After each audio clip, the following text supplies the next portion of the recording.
Hi, Maria here with myartpixie.com. Today I'm going to share with you my recap of days 7 through 13th of Inktober. So if you want to see what I did, stick around. By the way, we are almost halfway.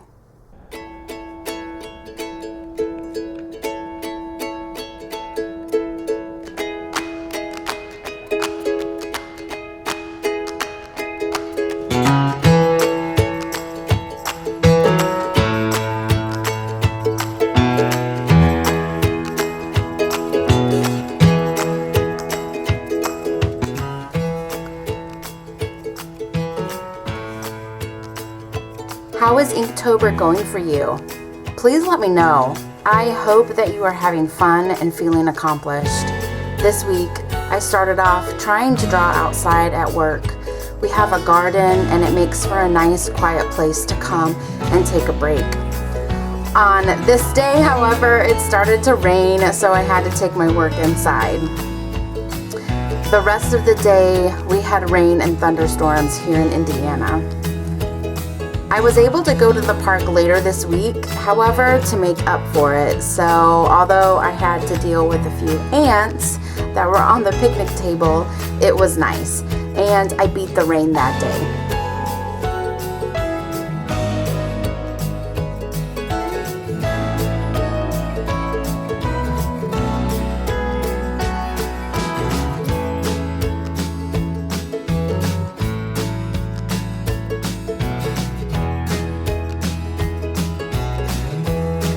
I love the fall season. It is my favorite.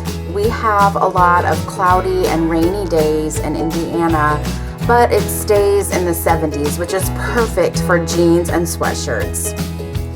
I take a lot of walks and runs before the winter season kicks in. I try to enjoy the outdoors as much as I can. So it is the same with the drawing. I like taking my art on the go whenever I can get out of the house and find a quiet place to relax. I love feeling the sunshine on my skin, but also just breathing in the fresh air.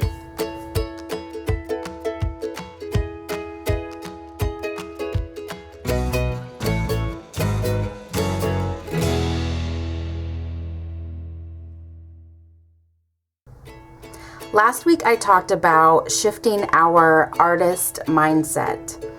And one of the areas that I have declared differently is being an organized artist. This is often not the norm for creative people, including myself. However, I believe that we can achieve that goal. Think of it like this: we may have to unlearn some old habits and make new ones. I'm sure you have heard 1,000 times that artists are messy. Materials and supplies are all over the desk or workspace, commissioned work that takes months to create because you haven't planned ahead, deadlines that sneak up on you, and running out to buy supplies because you can't find something in your art studio. All of these things cost artists time and money, but we're kind of wired that way naturally. And so we have to learn new ways around that. And over the years, I have done all of those things. But one day I decided no more. I began to put processes in place to help me grow in this area as an artist. This was probably the hardest mindset for me to hurdle over, and I'll tell you the 3 reasons why. Number 1, I love art supplies and the creative ideas that I come up that make me want to buy more art supplies. Number 2, lack of planning. Need I say more? We just kind of go with the flow or procrastinate to the point of overwhelm. Number 3, my attitude says this is a hobby, right? Or is it a business? I wasn't really sure, and I couldn't figure out if it was a business or a hobby. So let me give you some practical tips to help shift this messy mindset to an organized mindset. These are the processes that I have learned to put in place to help me grow in this area as an artist. And I'm learning a few things along the way. So number 1, art supplies and creative ideas. The old me would immediately jump into my car, go to the store, buy all of the supplies that I need, spend hours on something that didn't really work out, and then I'd be left with a frustrating pile of stuff and nothing to show for it. Well, every once in a while, it worked, but generally speaking, it just didn't fit into what I wanted to do as an artist. It wasn't fitting into the goals that I had planned, like my overall goal. It was a waste of time and money, and I was kind of all over the place. So the new me started to add ideas to my creative journal. This is a space that I can make lists and I can write down my ideas. Making lists of supplies is great because maybe I already have that in my studio and I don't necessarily need to go buy it. And I also asked myself this question, did it fit into my quarterly planning? So when I added an idea to my creative journal, it gave me time to think about it, and I had fewer messes because I could focus on the projects at hand.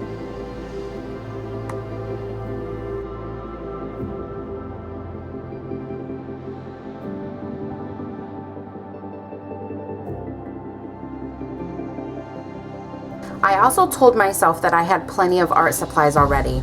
I know, it's funny. You can go ahead and laugh, but I would literally tell myself, I have enough. I have enough. This was part of the unlearning.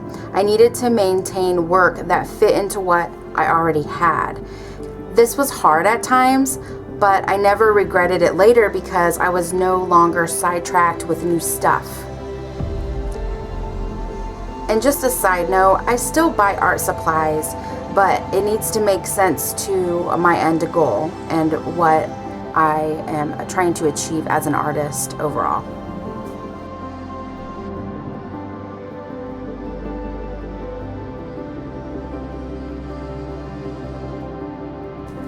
Number 2, take time to plan. I do this quarterly and monthly, and it has helped me out a lot.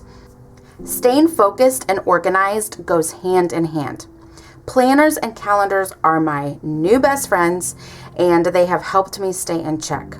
I've always used a calendar, but I've really learned to utilize planners in a way that can help me. I brainstorm what I want to do, and I select the 3 items as my main game changer goals for the month or for the quarter. I look ahead to see what is coming up, what is priority, and what isn't. This includes making a list of supplies. And I ask myself, what will help me grow my art business? I also plan a time to declutter. I set my timer for 20 minutes on my phone, and I go through an area of my art studio to donate or toss items that I don't need anymore. It can be overwhelming to tackle all of these things. So decluttering 20 minutes at a time works for me, and we can each find what works for us individually. I know that this helps me to plan time so that I'm just less stressed overall.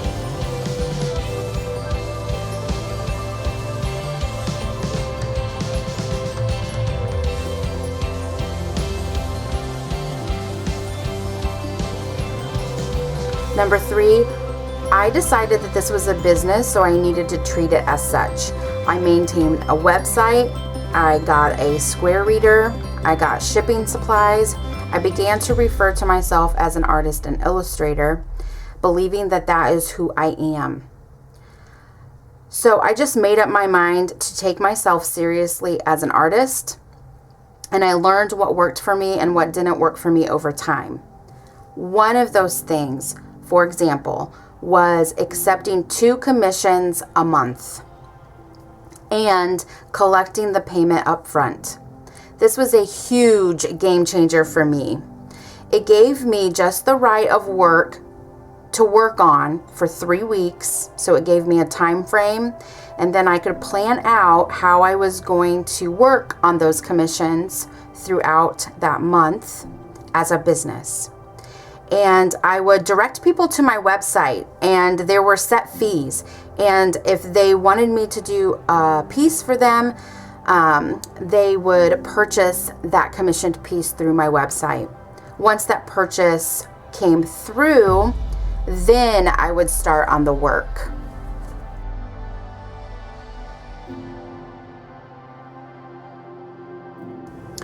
So I hope that these ideas help you. My main goal is to encourage you to consider some of these mindset shifts in order to increase your presence as an artist. We all struggle in these areas, and why not help each other out?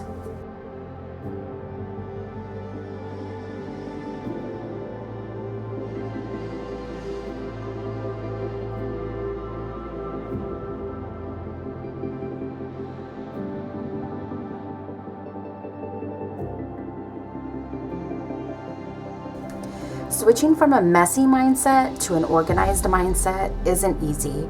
As artists, we can get stuck in the mess, and I want to know, what are some ways that you struggle as an artist in the areas of organization?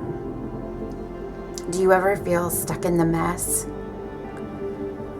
Is it maybe with supplies? Maybe feeling that your tools and supplies aren't organized in your art studio or your creative space, and you'd like to learn new ways that you can organize everything and know where it is?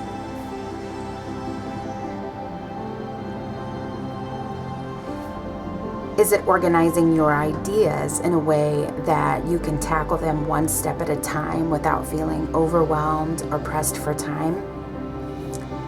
Do you struggle with planning your projects? Do you have trouble setting aside that time specifically for your work? Or having too much work and not enough time? This can also be a problem if you say yes to everything and you don't spread out your work in a constructive way so that you are able to give every piece that you work on the undivided attention that it deserves, because you want to produce quality work, right? So being able to say, oh, well, I can only take 3 pieces right now, or actually this month I'm working on 2 other projects, but I would be happy to work on that next month. And just being able to organize your projects in a way that you have the time to work on them and that you can give them, all the attention that they deserve. I guess I already said that, but it's worth repeating.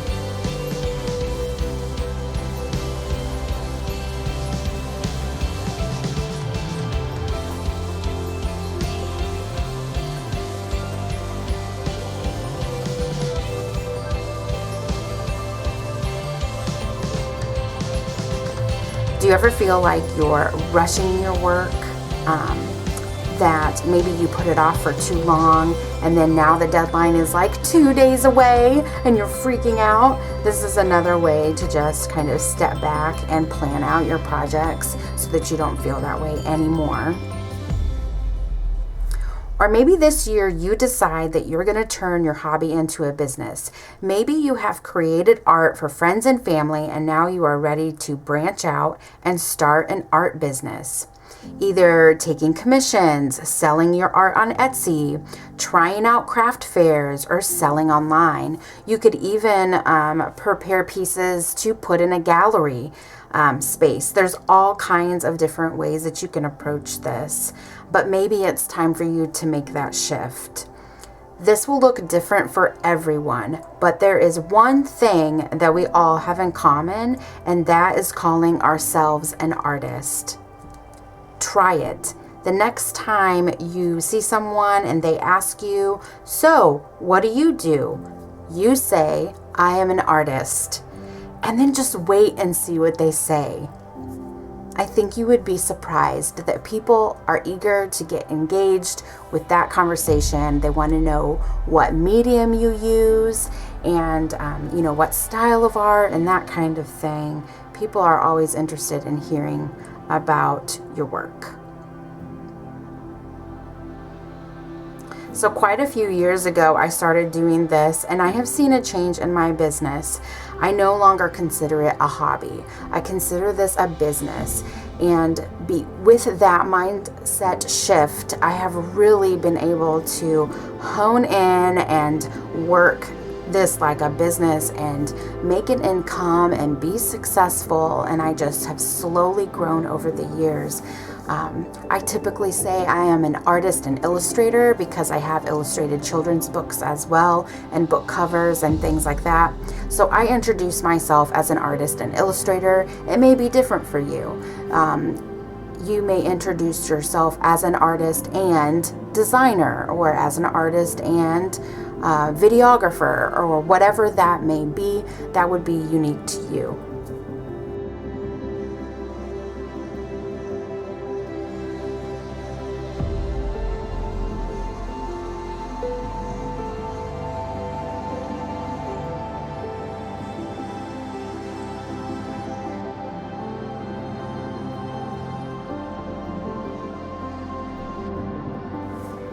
Let me know if this topic sounds interesting to you. I have thought about creating videos about art organization, but kind of beyond that, just to kind of focus on how we grow and how we think through these ideas, and how they can help in our business. So maybe this would be a great year to start that in January and do some videos about how we can face 2022 with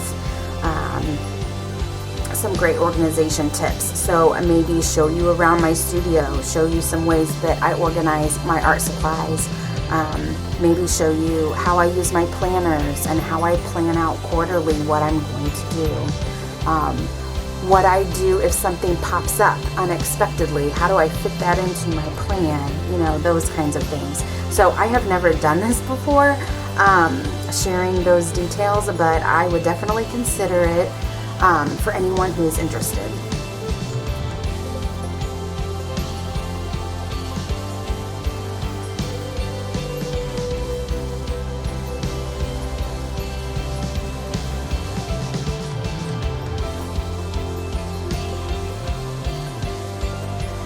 I just want to end by saying, if you have come this far in Inktober, I am so proud of you, and I just encourage you to keep going. I cannot wait until the 15th or 16th because I feel like that's the halfway point, and that will be an exciting celebration for me. I hope it is for you too. I enjoy these days of drawing, and I look forward to it, and I hope that you do too.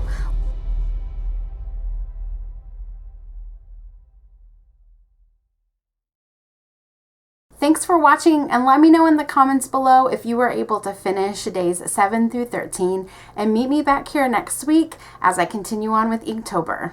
Until next time, bye!